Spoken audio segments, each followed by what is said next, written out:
second evil thought is fornication.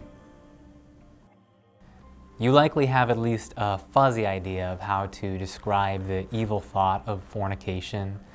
It has something to do with being sexually immoral, usually meaning something like having sex outside of marriage. It is dwelling on lust. Those ideas get really close, but I want to bring it into a frame of something good being twisted into something bad. If gluttony is the disordering of our natural desires for food, then fornication is the same for sex. Let's start with what sexual desire looks like when it is as it should be. God created us with organic systems of attraction to others. An attraction sets out to bring two people together in a bond of love, intimacy, and selflessness. In a loving relationship, every action is contemplated for mutual benefit and to strengthen the bond.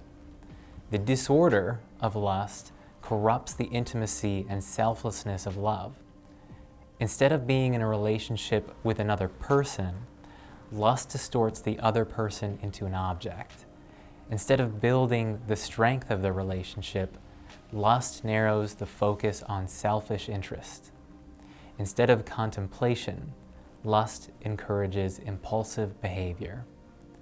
To Evagrius, the monk who came up with the concept of the evil thoughts, fornication leads to lust overtaking a person's mind. Pleasure becomes the highest priority, distracting from all other relationships, including with God. Evagrius believed this was the worst outcome. He believed the highest level of Christian living was one in which the Christian could transcend the limitations of human thought and obtain knowledge of God that was pure or typically beyond human understanding. Now, whether this is actually possible or not, he always promoted the ideal of pursuing knowing God.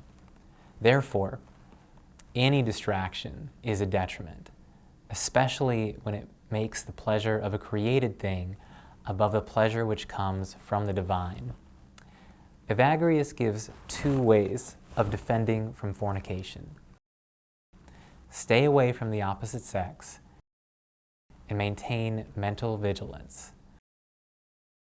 For the first cure, he does not mean shut oneself away from the world and never speak to the opposite sex ever again.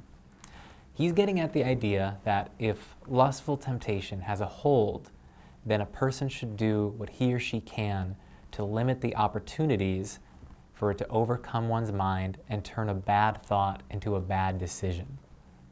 Nowadays, this can be expanded to being disciplined in habits with technology, like with TVs and laptops and especially cell phones. This is not an ideal cure. It is not meant to be long-term, but it is supposed to give a boost to self-control. The other cure is mental vigilance. This is the reordering of your thoughts and behaviors. It reclaims one's pattern of thinking, so it prioritizes the things that are good and selfless, making sure one acts on thoughtfulness instead of impulse.